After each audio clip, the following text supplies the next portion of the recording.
Ако си милионерка и трябва да ходиш на конференция и нямала си време за фризьор, ето 3 стъпки, където ще ти покажа как е лесно да изглеждаш елегантно и готова за конференция. Стъпка 1. Напръскай термозащитен спрей по косата си и се среши.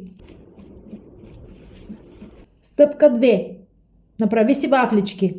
Помагаш си с маникюра и си хващаш едно кичурче, широко колкото пресата.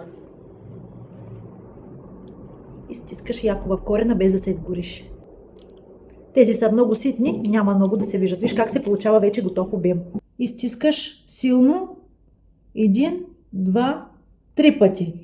Така минаваш цялата зона отгоре, без последния тук слой, за да може да не се гледа толкова вафличките. Стъпка 3.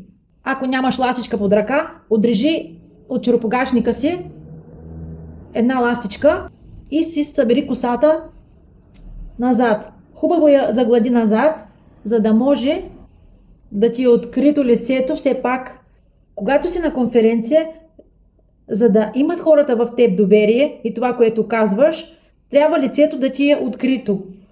Това е психологическа стъпка.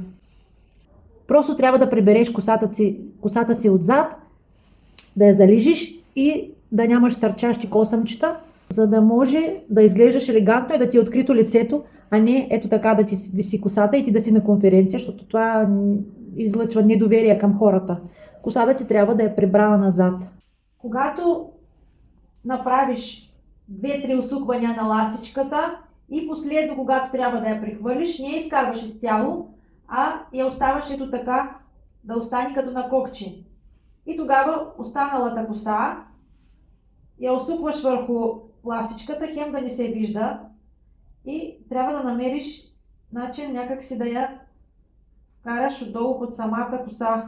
Ако ти е трудно и не можеш никъде да я вкараш, може би е редно да си сложиш още една ластичка, за да я стегне.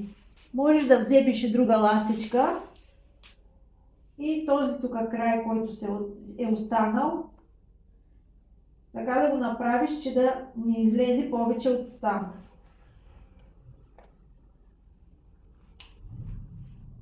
По този начин ще получиш един прибран кок, който ще се съсредоточи внимание върху твоето лице, върху твоя говор, а не върху косата ти.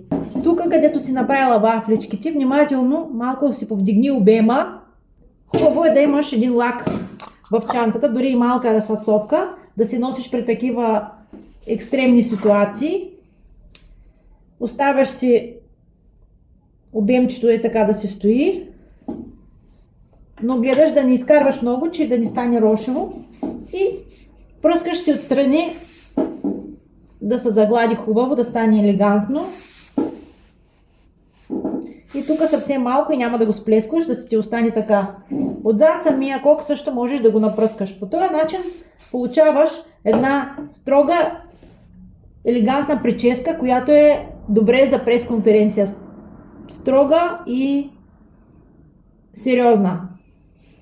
Знам, че милионерките са жени, които залагат на присъствието, на силния дух и на излизането от различни ситуации по такъв начин, все едно риба да излезе суха от водата. Магически се случват при тях нещата така, че те се оправят по един или друг начин. Затова няма да е притеснително за тях да използват ластичка от черупогашник или да са предвидели необходимите неща, защото знаят, че може би няма да имат възможност да отидат на фризьор или на гримьор и те са длъжни и могат да се оправят сами.